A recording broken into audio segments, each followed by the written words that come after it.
ओम शांति, ओम शांति, ओम शांति। हम सभी अपने आत्मिक स्वरूप में स्थित होकर बहुत ही ध्यान से और एकाग्रता से अपने परमपिता परमात्मा के महावाक्यों को सुनेंगे और स्वयं में धारण करेंगे। ओम शांति। आज 6 अगस्त 2024 की बाबा की साकार वाणी है। बाबा कहते हैं, मीठे बच्चे अब विकर्म करना बंद करो, क्योंकि अब तुम्हें विकर्माजीत संवत शुरू करना है। आज का प्रश्न है, हर एक ब्राह्मण बच्चे को किस एक बात में बाप को फॉलो अवश्य करना है। उत्तर में बाबा कहते हैं, जैसे बाप स्वयं टीचर बनकर तुम्हें पढ़ाते हैं, ऐसे बाप के समान हर एक को टीचर बनना है। जो पढ़ते हैं उसे दूसरों को पढ़ाना है। तुम टीचर के बच्चे टीचर, सतगुरु के बच्चे सतगुरु भी हो। तुम्हें सचखंड स्थापन करना है। तुम सच की नैया पढ़ो। तुम्हारी नैया हिलेगी डुलेगी, लेकिन डूब नहीं सकती। बाबा कहते हैं कि हम ब्राह्मण बच्चों को किस एक बात में बाबा को जरूर से फॉलो करना है, तो हमें बाबा जैसा ही टीचर बनकर दूसरे को भी पढ़ाना है। बाबा का ज्ञान दूसरों तक पहुंचाना है। बाबा कहते हैं, हम बाबा से पढ़ के और दूसरों को पढ़ाए, बाबा का ज्ञान पहुंचाए। जैसे बाबा टीचर है, वैसे बाबा के बच्चे भी टीचर, सतगुरु के बच्चे सतगुरु भी बनना है हम सबको। तो बाबा कहते हैं कि हम लोगों को अब सचखंड की स्थापना करनी है और हमारी सच की नैया है। तो हमारी नैया भले ही हिलेगी डुलेगी, लेकिन डूब नहीं सकती, क्योंकि हम सच के साथ है। ओम शांति। रूहानी बाप बैठ बच्चों के साथ रूह ध्यान करते हैं, रूहों से पूछते हैं, क्योंकि यह नई नॉलेज है ना मनुष्य से देवता बनने की, यह नई नॉलेज अथवा पढ़ाई। यह तुमको कौन पढ़ाते हैं? बच्चे जानते हैं। रूहानी बाप हम बच्चों को ब्रह्मा द्वारा पढ़ाते हैं, यह भूलना नहीं चाहिए। वह बाप है, फिर पढ़ाते हैं तो टीचर भी हो गया। यह भी तुम जानते हो। हम पढ़ते ही हैं नई दुनिया के लिए। हर एक बात में निश्चय होना चाहिए। नई दुनिया के लिए पढ़ाने वाला बाप ही होता है। मूल बात ही बाप की हुई। बाप हमको यह शिक्षा देते हैं ब्रह्मा द्वारा, कोई द्वारा तो देंगे नहीं। गाया हुआ भी है, भगवान ब्रह्मा द्वारा राजयोग सिखलाते हैं। ब्रह्मा द्वारा आदि सनातन देवी देवता धर्म की स्थापना करते हैं। जो देवी देवता धर्म अभी नहीं है, अभी तो है कलयुग, और फिर हम लोग यह पढ़ाई पढ़कर हम ही देवी देवता बनेंगे और सतयुग में जाएंगे। तो सिद्ध होता है स्वर्ग की स्थापना हो रही है। स्वर्ग में सिर्फ देवी देवता धर्म वाले हैं, बाकी इतने सब धर्म होंगे नहीं, अर्थात विनाश हो जाएंगे, क्योंकि सतयुग में और कोई धर्म था ही नहीं। यह बातें तुम बच्चों की बुद्धि में है। अब तो अनेक धर्म है। अब फिर बाप हमको मनुष्य से देवता बनाते हैं, क्योंकि अब संगम युग है। यह तो बहुत सहज बात समझाने की है। बाबा कहते हैं शांति की मूर्ति में भी दिखाते हैं ब्रह्मा द्वारा स्थापना किसकी। स्थापना जरूर नई दुनिया की होगी, पुरानी की तो नहीं होगी। बच्चों को यह निश्चय है कि नई दुनिया में रहते ही हैं दैवी गुण वाले देवता। तो अब हमको भी गृहस्थ व्यवहार में रहते दैवी गुण धारण करने हैं। पहले पहले काम पर जीत पाकर निर्विकारी बनना है। कल इन देवी देवताओं के आगे जाकर कहते भी थे कि आप संपूर्ण निर्विकारी हो, हम विकारी हैं। अपने को विकारी फील करते थे, क्योंकि विकार में जाते थे। अब आप कहते हैं तुमको भी ऐसे निर्विकारी बनना है, दैवी गुण धारण करने हैं। यह विकार काम क्रोध आदि अगर है तो दैवी गुण नहीं कहेंगे। विकार में जाना, क्रोध करना, यह आसुरी गुण है। देवताओं में लोभ होगा क्या? यहाँ 5 विकार, वहाँ पर सतयुग में 5 विकार होते नहीं। यहाँ है ही रावण की दुनिया। रावण का जन्म होता है त्रेता और द्वापर के संगम पर जैसे यह पुरानी दुनिया और नई दुनिया का संगम है ना, ऐसे वह भी संगम हो जाता है। अभी रावण राज्य में बहुत दुख है, बीमारी है, इसको कहा जाता है रावण राज्य।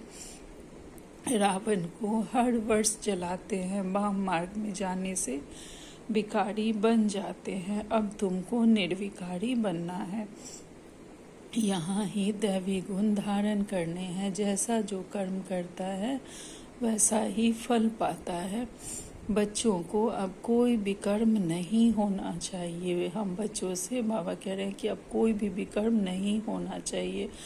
हमें हर दिन यह निश्चय करना है बाबा से कि अब भूल कर भी हमसे कोई भी भूल ना हो। सदा बाबा से यह संकल्प करना है, बाबा अब गलती से भी हमसे कोई भी गलती ना हो, किसी से कोई हिसाब किताब नहीं बनाने हैं। हमें दैवी गुण धारण करना है और जो कर्म है अच्छे से अच्छा फल बाबा की श्रीमत पर चलकर हमें अपना कर्म करते जाना है, और जैसा कर्म करेंगे वैसा फल पाएंगे ही। तो बाबा कह रहे हैं बच्चों से अब कोई विकर्म नहीं होना चाहिए। एक होता है राजा विक्रमाजीत, दूसरा होता है राजा विक्रम। यह है ही विक्रम संवत, यानी रावण विकारियों का संवत। यह कोई समझते नहीं, न कल्प की आयु का ही सबको पता है। वास्तव में विक्रमाजीत होते हैं देवताएं। 5000 वर्ष में 250 वर्ष हुए राजा विक्रम के, और 250 वर्ष राजा विक्रमाजीत के। आधा है विक्रम का, वह लोग भल कहते हैं, परंतु पता कुछ भी नहीं है। तुम लोग कहेंगे विक्रमाजीत का संवत 1 वर्ष से शुरू होता है, फिर 250 वर्ष बाद विक्रम संवत शुरू होता है। अभी विक्रम संवत पूरा होगा, फिर तुम विक्रमाजीत महाराजा महारानी बन रहे हो। बाबा कहते हैं तुम कहेंगे विक्रमाजीत का संवत 1 वर्ष से शुरू होता है, फिर 250 वर्ष बाद विक्रम संवत शुरू होता है। अभी विक्रम संवत पूरा होगा, फिर तुम विक्रमाजीत महाराजा महारानी बन रहे हो। जब बन जाएंगे तो विक्रमाजीत संवत शुरू हो जाएगा। यह सब तुम ही जानते हो। तुमको कहते हैं ब्रह्मा को क्यों बिठाया है? अरे ये तुम्हारी इनसे क्यों आकर पड़ी? अगर कोई पूछते हैं कि ये कौन है, ये क्यों आकर बैठे हैं, तो बाबा कहते हैं कि तुमको इनसे क्यों आकर पड़ी है। तुम्हें हमको पढ़ाने वाला कोई यह थोड़े ही, अर्थात हम बच्चे ब्रह्मा बाबा से थोड़ी, हम तो शिव बाबा से पढ़ते हैं। तो बाबा कहते हैं हमको पढ़ाने वाला कोई यह थोड़े ही है, यह तो हम तो शिव बाबा से पढ़ते हैं, यह भी उनसे पढ़ता है। पढ़ाने वाला तो ज्ञान का सागर है, वह है विचित्र। उनके चित्र अर्थात उनका शरीर होता नहीं, उनको कहा ही जाता है निराकार। वहाँ सब निराकारी आत्माएं रहती हैं, फिर यहाँ आकर साकारी बनती है। परम पिता परमात्मा को सब याद करते हैं, वह है आत्माओं का पिता। लौकिक बाप को परम अक्षर नहीं कहेंगे। जब कोई मर्तबा पा लेते, बैरिस्टर आदि बन जाते, तो फिर पढ़ाई बंद। ऐसे थोड़े ही बैरिस्टर बनकर फिर पढ़ेगा नहीं, पढ़ाई पूरी हो जाती है। तुम भी देवता बन गए, फिर तुमको पढ़ाई की दरकार नहीं रहती। 250 वर्ष देवताओं का राज्य चलता है। यह बातें तुम बच्चे ही जानते हो, तुमको फिर औरों को समझाना पड़े, यह भी ख्याल रखना चाहिए। पढ़ाते नहीं तो टीचर कैसे ठहरे? तुम सब टीचर्स हो, टीचर्स की औलाद हो ना, तो तुमको भी टीचर बनना है।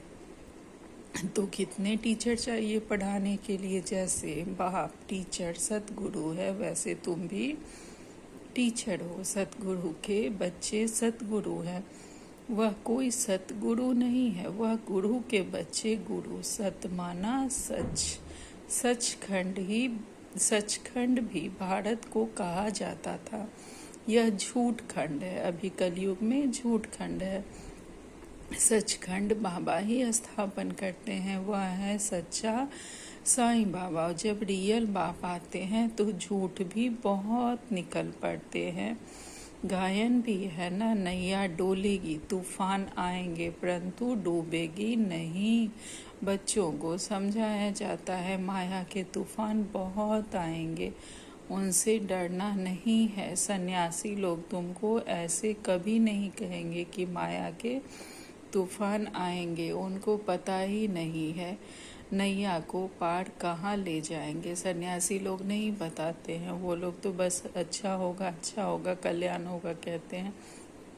बाबा हमें पहले से मजबूत बनाकर तैयार कर रहे हैं कि तूफान आएंगे ही माया के, लेकिन तुम्हारी स्व की स्थिति इतनी स्ट्रांग होगी, इतनी मजबूत होगी कि परिस्थिति तुम पर भारी नहीं पड़ सकती है। और तुम्हें सत बाप का संग मिला है, तुम्हारा जो रास्ता है वह सच सच का है। तो तुम्हारी नैया भले हिलेगी डुलेगी माया के तूफानों से, लेकिन डूबेगी नहीं। और जो झूठ की नाव होती है वह बिल्कुल स्ट्रेट चलती है और ऐसी जगह डूबती है जहाँ बचाने वाला कोई नहीं होता है। तो बाबा ने हमें पहले ही अलर्ट किया है कि बातें आएंगी। बाबा ने कहा है ना मुरलियों में कि शेर भी आएंगे, बकरी भी आएगी। तो माया के तूफान बहुत तरह के आएंगे, उसके लिए हमें प्रिपेयर रहना है, घबराना नहीं है जब कोई बात आए तो बाबा कह रहे हैं कि हमारी नैया पार जाएगी ही, हम सतयुग तक जाएंगे ही दैवी गुण धारण करके। बस हमें एक बाबा का संग रखना है, बाबा का हाथ पकड़ लिया तो बस हम कैसा भी भवसागर हो उससे पार निकल ही जाएंगे।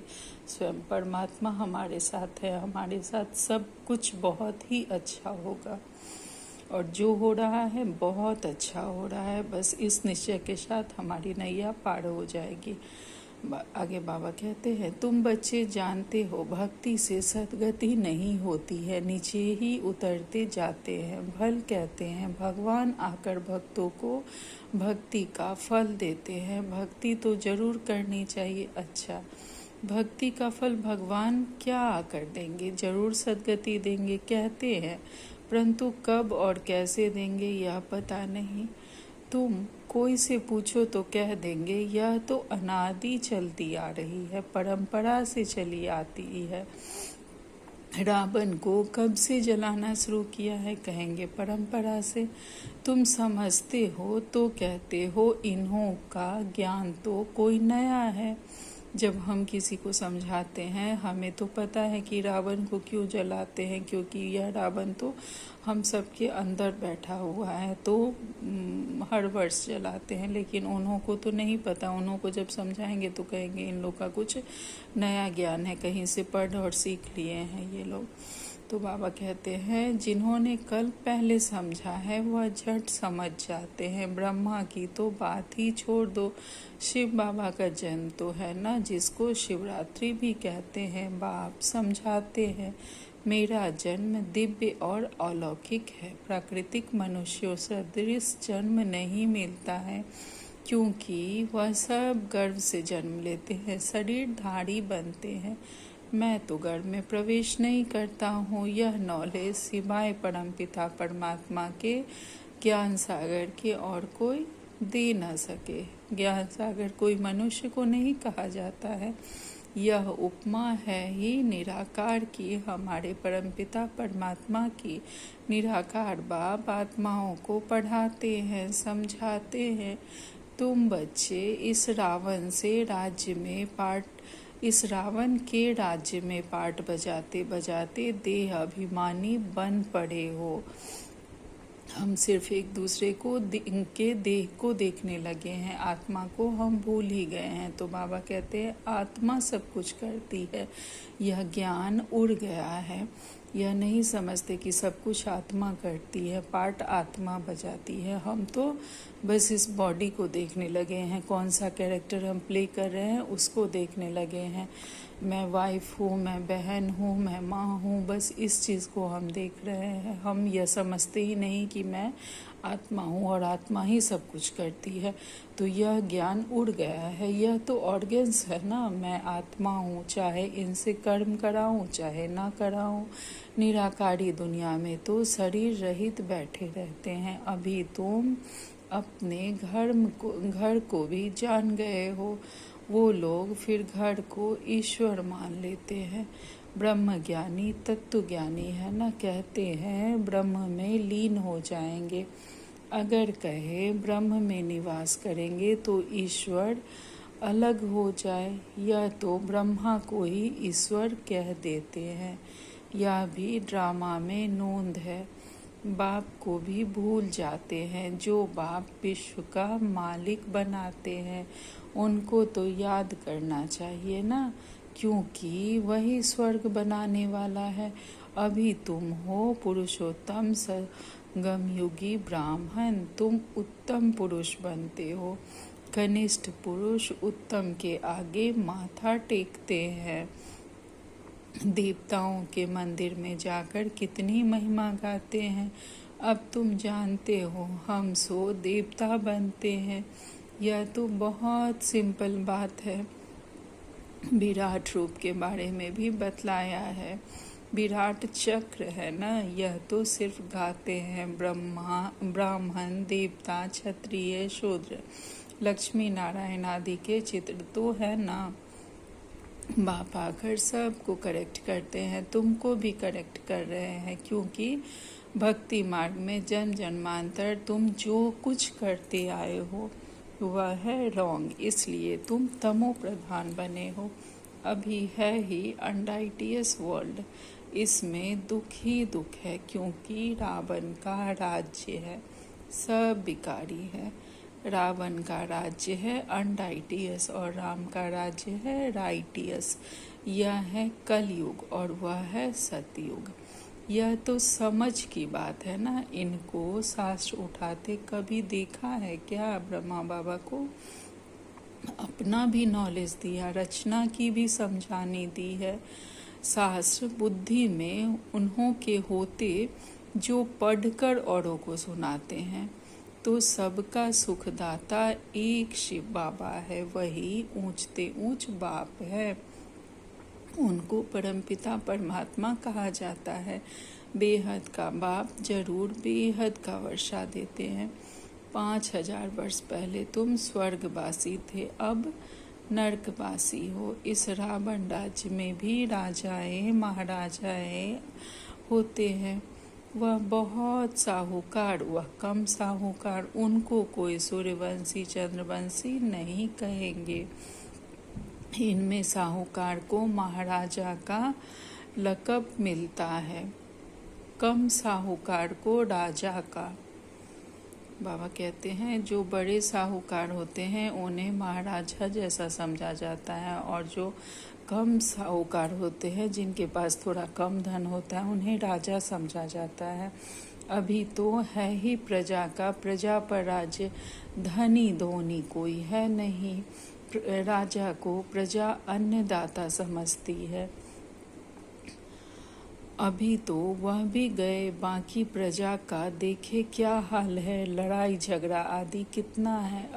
अभी तुम्हारी बुद्धि में आदि से अंत तक की सारी नॉलेज है। रचयिता बाप अब प्रैक्टिकल में है, जिसकी फिर भक्ति मार्ग में कहानी बनेगी। अभी तुम भी प्रैक्टिकल में हो। आधा कल्प तुम राज्य करेंगे, फिर बाद में कहानी हो जाएगी। चित्र तो रहते हैं, कोई से पूछो यह कब राज्य करते थे तो लाखों वर्ष कह देंगे। सन्यासी है निवृत्ति मार्ग वाले, तुम हो पवित्र गृहस्थ वाले।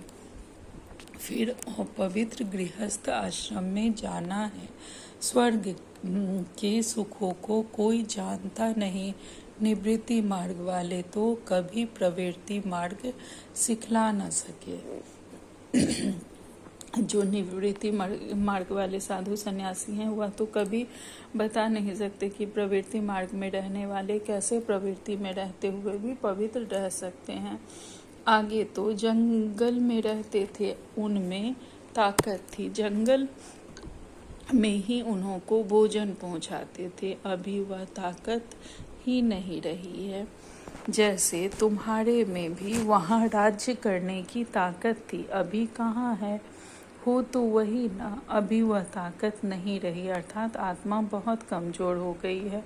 वही आत्मा कभी देवी देवता भी बनती है, सभी शक्तियों से 16 कला संपूर्ण निर्विकारी रहती है, और धीरे धीरे उसकी ताकत कमती जाती है, कला कमती जाती है। तो बाबा कहते हैं जैसे तुम्हारे में वहाँ राज्य करने की ताकत थी, अभी कहाँ है, हो तो वही ना, हम हैं तो वही, अभी वह ताकत नहीं रही है। भारतवासियों का असूल जो धर्म था वह अभी नहीं है, अधर्म हो गया है। बाप कहते हैं मैं आकर धर्म की स्थापना, अधर्म का विनाश करता हूँ, अधर्मियों को धर्म में ले आता हूँ, बाकी जो बचते हैं वह विनाश हो जाएंगे।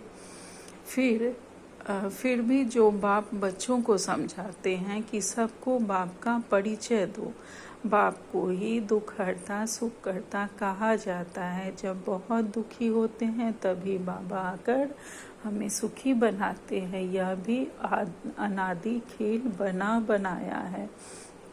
अच्छा, मीठे मीठे से खिलते बच्चों प्रति माता पिता बाप दादा का याद प्यार और गुड मॉर्निंग। रूहानी बाप की रूहानी बच्चों को नमस्ते। हम सब रूहानी बच्चों की रूहानी माता पिता बाप दादा को याद प्यार गुड मॉर्निंग और नमस्ते नमस्ते नमस्ते। शुक्रिया मेरे मीठे प्यारे बाबा, आपका लाख लाख शुक्रिया। आज धारणा के लिए मुख्य सार में बाबा ने पहली पॉइंट कही है, इस पुरुषोत्तम संगम युग पर उत्तम पुरुष बनने के लिए आत्माभिमानी बनने का पुरुषार्थ करना है। सत्य बाप मिला है तो कोई भी असत्य अनराइटियस काम नहीं करना है हमें।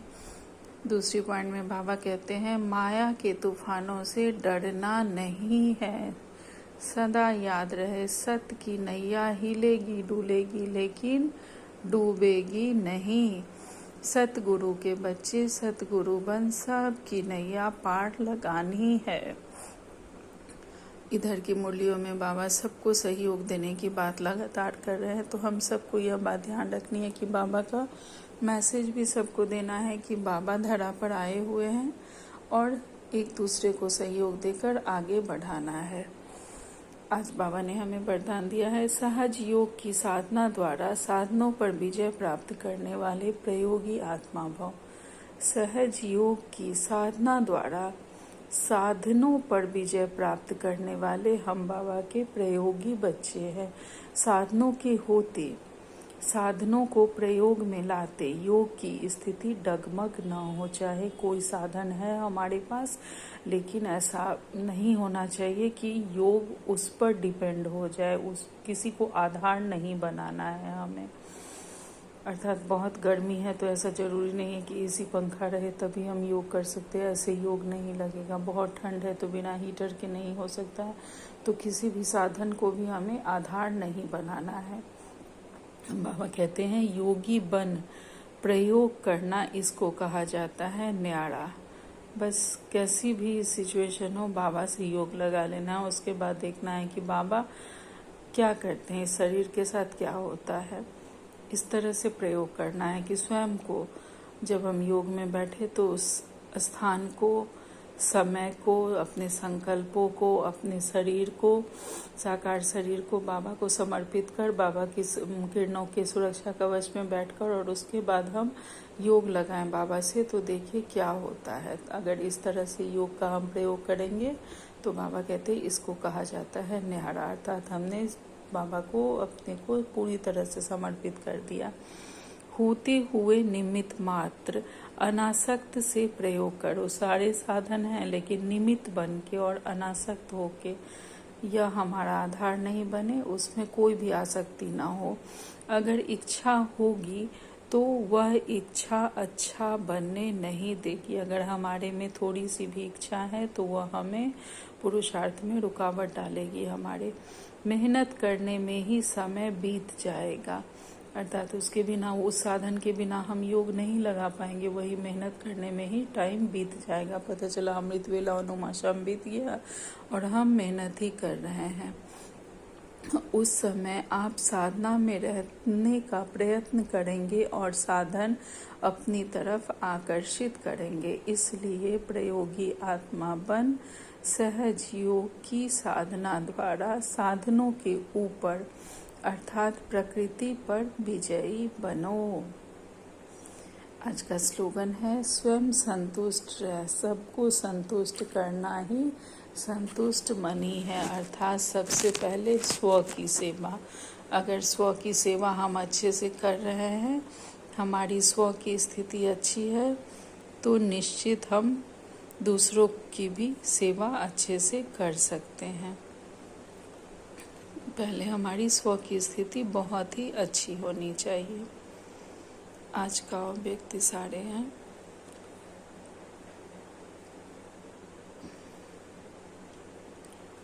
अच्छे तरीका व्यक्ति सारे हैं। जैसे सूर्य के सामने देखने से सूर्य की किरणें अवश्य आती है, इसी प्रकार अगर ज्ञान सूर्य बाप के सदा सम्मुख रहते हैं अर्थात सच्ची प्रीत बुद्धि है, तो ज्ञान सूर्य के सर्व गुणों की किरणें अपने में अनुभव करो। ज्ञान सूर्य बाबा की किरणें स्वयं में अनुभव करेंगे हम। ऐसे प्रीत बुद्धि बच्चों की सूरत पर अंतर्मुखता की झलक और साथ साथ संगम युग के व भविष्य के सर्व स्वमान की फलक रहती है। बाबा कहते हैं जो बाबा से बहुत अच्छी प्रीत रखने वाले बाबा के बच्चे होंगे, उनकी सूरत पर अंतर्मुखता की झलक अर्थात वो सदा बाबा के साथ मन मनाभव की स्थिति में रहेंगे, कंबाइंड रहेंगे, कर्म योगी होकर कार्य करेंगे और साथ साथ संगम युग के व भविष्य के सर्व स्वमान की फलक रहती है और उनके चेहरे से दिखता है कि यह क्या बनने वाले हैं और इन्हें क्या मिल गया है, वह उनके चेहरे से ही खुशी दिखती है। अच्छा, ओम शांति, ओम शांति, ओम शांति। शुक्रिया बाबा।